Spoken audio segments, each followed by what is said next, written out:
Welcome to the One Man Band.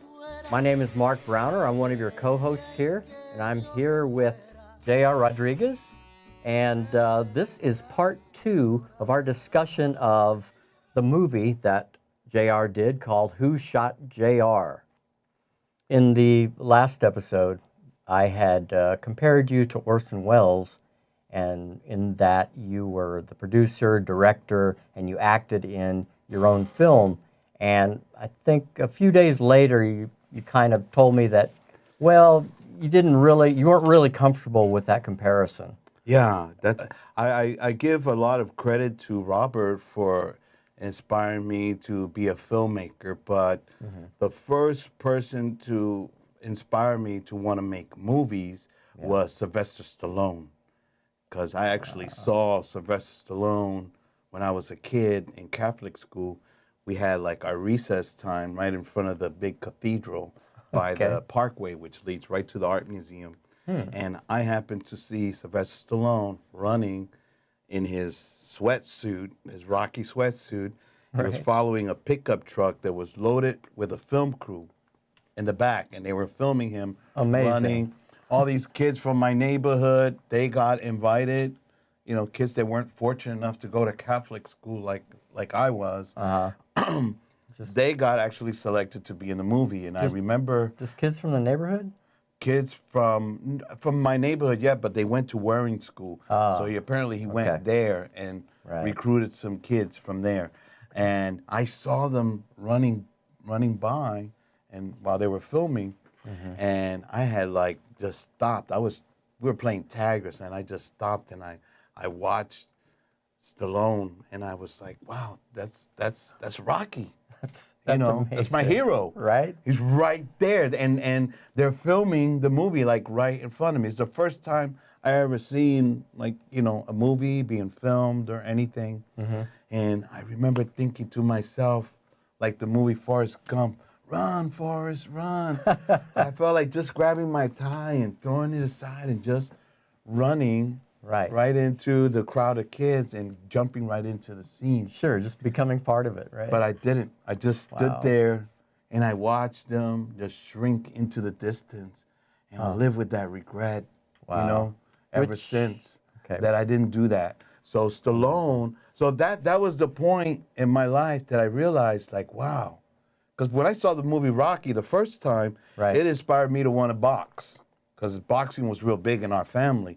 Sure. But when I saw him filming it, I was able to distinguish the Rocky character from Stallone, the actor, and turns out the writer, director, all these things, And so that was the moment that I decided that's what I want to do. I didn't know how I was going to get there, how I was going to achieve that, but I realized that's what I want to do. I want to make movies like Stallone did, where it inspires people. That movie inspired me to box, but when I saw him in that scene, that inspired me to want to make movies. I never moved on it because I was a young kid. I was, I don't know, But 12, 13, 11 years old or whatever, when that happened. So that was the spark, or maybe that was the seed that was planted in your brain at that time. Yes. Even though that seed wasn't blooming at the moment, it was there, waiting. And then when Robert did his thing, that's when that inspired. When I saw the news of Robert with his movie in the Sundance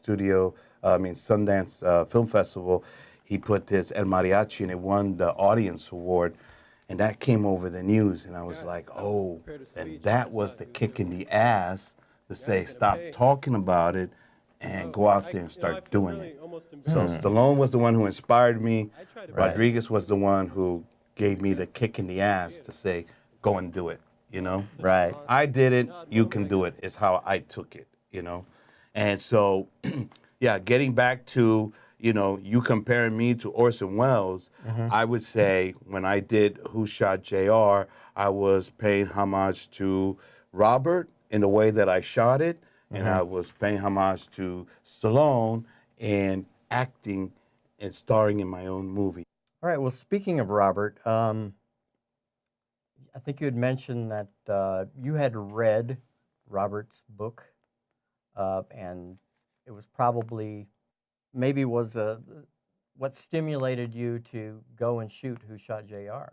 One of the most important things that I got out of the book, Rebel Without a Crew, one, like I mentioned before, it was the first book I ever read. Like I've read, I've read before, but I'd never actually like went and sought out a book and read it, you know, Cover to cover. cover to cover Yeah. with interest in what's the content in there. I never really had interest in books.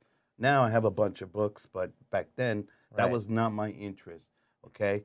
And so Interesting. when I read that book, the most important thing that I got out of that book was that the confidence to say that I am a filmmaker. Robert says in the book, as soon as you decide and pick up a camera and you have a vision for a movie and you start shooting it, from that point on, you are a filmmaker. I'm glad you brought that up about the book because I feel like the reason that I made Who Shot JR was to show to Robert my interpretation of El Mariachi. Who Shot JR was my example.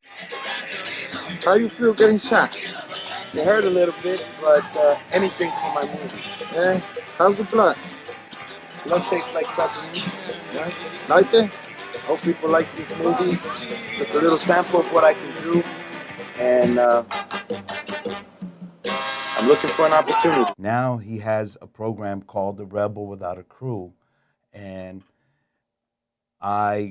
before that ever happened, this was my way of showing him my interpretation of being a rebel without a crew. And so that was the main reason why I made that movie. I challenged myself in a similar way that he challenged himself with the time constraints, Right. no crew. I didn't really have a script. I wrote a little treatment, and I ran with it. Yeah. And he was my inspiration. That having something to show to him in 2 weeks Right. was my drive. It was my That's the amazing part. motivation. Yes. Writing, producing, editing, in 2 weeks' time, flying to Austin, putting it in his hands. From when I thought it and I made it happen. Amazing. About 2 weeks, 2.5 weeks. Let's get back to the film, Who Shot JR? Okay. All right. Talk to me about the similarities between the movie and real life. And in particular, you had mentioned that the main character in the film was based on your father.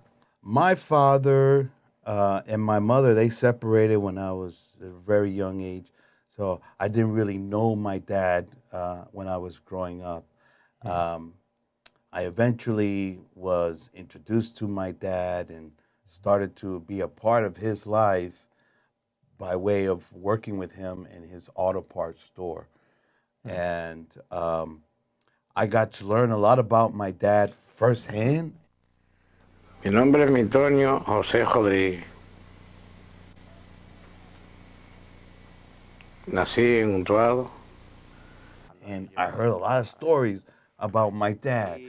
He was like this Charles Bronson type of kick-ass, mother effer who Right. didn't take shit from anybody, And so I found myself, as I got older, as a teenager, I was really trying to follow and be my dad. You wanted to emulate that. Yeah, it wasn't a good thing. My dad had been like shot, stabbed, Oh man, he's been in the hospital so many times. He's like a cat, with 9 lives. Wow. And so I realized, like, okay, one, I'm not my dad, and I need to stop trying to be my dad. And because when you're gonna be a badass in the Badlands, there's consequences and repercussions that come with that, and we see it all the time. And so, in the movie, I was imitating my dad because my dad was my other hero, right? You had Rocky, you had Robert. My dad was my first hero. I wanted to eventually show the movie to my dad, and I was hoping that would, be endearing to him, that I'm imitating him, being this badass in the movie. And actually, I was predicting the future. The scenario I came up with in the movie happened in real life. We have a situation here where life imitated art, and exactly how it happened to me in the movie, minus being in a car. But in his place of business, my dad was found shot 4 times in the back. The family of Migdonio Rodriguez is mourning his loss and struggling with the way he was taken. The 54-year-old native of Puerto Rico was shot multiple times in his apartment behind the auto shop that he had run from the intersection of 2nd and Diamond for 25 years. Nephew Alfredo Gonzalez knew something was wrong when the shop wasn't open as it usually is this morning. The gate was closed, so I was like, something is wrong because he hasn't opened or anything, and it was 10 o'clock. Although the apartment was relatively intact, Rodriguez is safe and the cash earnings from the day before are missing. The family says Rodriguez might have appeared vulnerable because he had lost his leg about 6 months ago to a blood infection. But everyone knew Mickey and that he dedicated himself to keeping his business going. And the only comfort now is seeing that justice is served. We're asking you sincerely, if you know anything, to please come forward. And we're a big family and we're not going to go away easy. You know, there's a God that sees everything. And whoever you are out there, give yourself up. Did the wrong thing. You hurt a lot of people by doing what you did.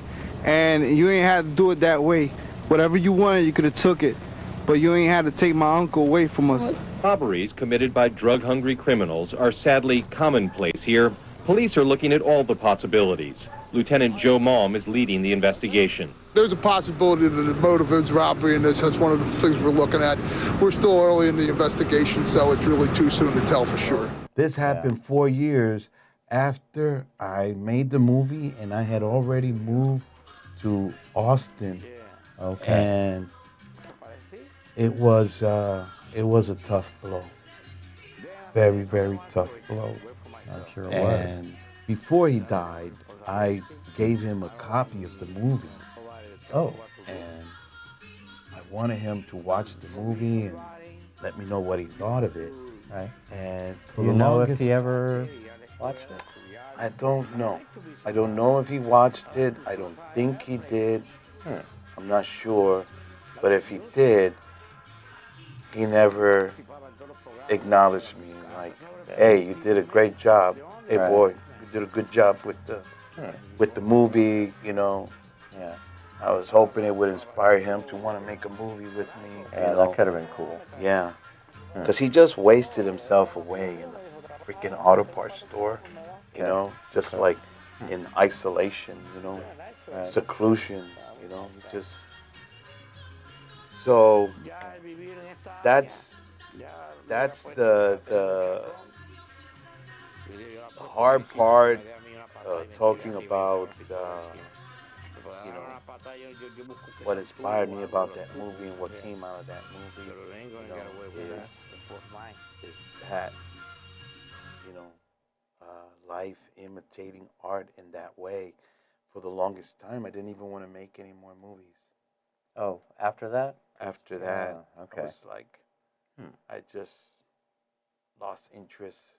I was afraid to even think of a scenario for a movie because it thought it might come true or something in some weird way. It really messed with me, Right. And The whole thing about you submitting it to the International Film Festival, that was in Philadelphia? Philadelphia, they have a special screening for local filmmakers. So mine was one of the, I don't know how many, 8 films that were screened at this special screening. Wow. And that was That's cool. That's a great moment, yeah. Yeah. Your first taste of the festival life, I guess. Yeah. Cool. What actually went on at the film festival? You have any experiences that you'd like to talk about when you were there? Yeah, the film festival was very interesting because I made the movie. I showed it to too many people. I played it at Puente Blanco, which was one of the biggest clubs in North Philly in the Badlands. Really? And they had like this big screen with surround sound. Nice. It was badass. Everybody? We had everybody from the movie was there. Wow. We had a great time. People were laughing, and but when I screened it at the film festival, it was different. Okay, first off, how did it get entered into the film festival? Like I mentioned earlier, right? They have it's an international film festival. Right. So it's for foreign films. And that year, the main movie that came out that year that premiered was The Red Violin. Okay, I think I remember. And it's hearing about interesting that. because we had gotten tickets, me and my wife, to go to the screening as perks, for putting our movie in the thing. Cool. And there was a bomb scare. Somebody left a package in front of the theater. No. And everybody had to like run and get behind the corner, around the corner, while they brought out the robot for the first time. It shot the bomb. It was like all this drama before the movie. That is a big drama. Yeah, I remember that, because I guess that was the first like terrorist event that I ever witnessed myself. Right. But yeah, so that film festival was great. They had me paired in with like, our screening was a special screening for local filmmakers. And so there was about 7 other filmmakers, including mine. So 8 films, they ran back to back. And then afterwards, they did a whole Q&A. So every other filmmaker that submitted their movie, it looked like that was the first time they ever grabbed the camera. The first one was like a 3-minute short. The next one was maybe 6 minutes. And they incrementally, they got a little longer. Mine was about 23 minutes long. Right. And the only one that felt like a movie. The other one was like some experimental stuff. People were playing with the camera and they submitted that. Oh, wow. Like, Okay. So, needless to say, It is what it is. mine was the best one. Okay, I can see In that. my opinion, and in Right. everybody's opinion that was there, mine was the best one.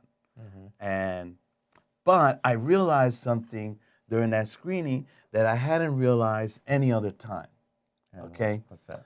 And I realized only in the presence of all these peers, other filmmaker, people who are into the film scene. Yeah. There was a huge crowd of people at this screening. Right. And so for the first time, I became conscious of the fact that we used the word fuck as a filler throughout the whole movie. I mean, just as bad as Scarface, okay? But it never dawned on me before until I watched it there at the festival with all these people. You became a little more self-conscious of it. Oh, I was shrinking in my seat every time they said fuck, fuck. I was like, damn, like, I realized, like, that's the way we talk. Right, that's just the reality of the limited place, vocabulary that we have, in Philadelphia. Well, at least the collective that I was dealing with, you know, and I can speak for myself too, And so that was a memory that I'll never forget.